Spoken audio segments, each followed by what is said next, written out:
Pastor Mark here from Mars Hill Church in Seattle. We are putting forth a lot of content, and we've broken it down into two categories, offensive and really offensive. This content would fall into the really offensive category. The reason being, it's not typically the kind of thing that is said in a church. To be fair, we're in the least church city in America. The services tend to include a lot of non-Christians and new Christians. Our evening services don't have childcare or families at all, and so we allow people to ask questions via text message. Sometimes I'll teach things that are very intense and you wouldn't normally hear in a homeschool co-op or a rural church with ladies who have head coverings and guys who churn their own butter. Nonetheless, the content is, I think, pretty fun. You, however, may want to view it before letting your children do so. And if you are a minor, you should get your parents' permission because this is rated MH17. Pastor Mark.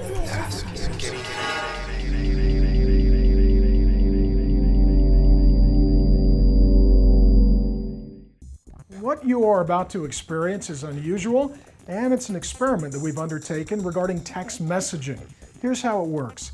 During the course of a live service while I'm preaching, we allow those who are in attendance to text message in a question that they would like me to answer on the topic or text that I am preaching.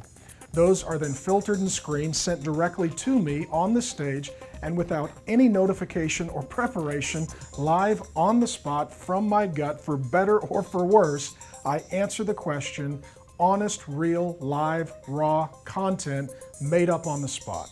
And so this is one example of what that looks like. Last one, if married, is reading and looking for ways to pleasure your spouse sinful? No. What I would say is whatever you read should not have pictures. You know what I'm saying? Don't watch a movie and say, okay, let's do that. Stretch me out so I don't pull a hamstring. Like, don't do that. But is it okay to read books if you're married to figure out how to give pleasure to your wife? Yeah, there's one by Douglas Rosenau called A Celebration of Sex, and it's a Christian sexual pyrotechnics how-to manual.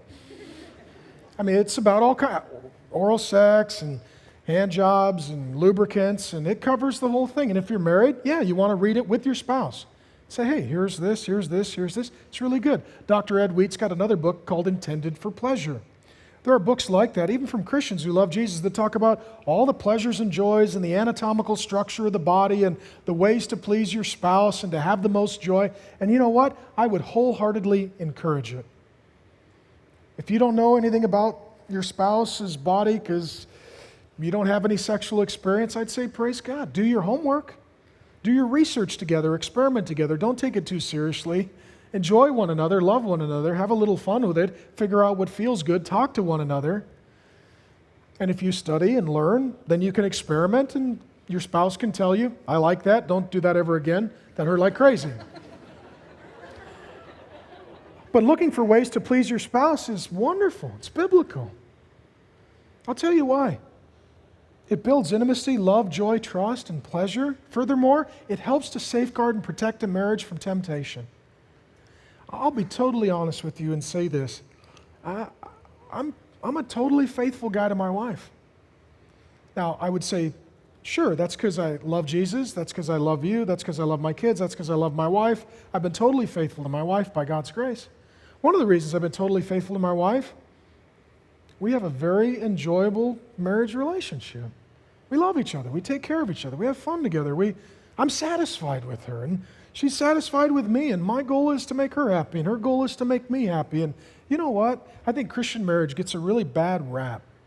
I don't think it needs to. I think it was Garrison Keillor once said, it's good old-fashioned monogamy that's really sexy. I agree with that.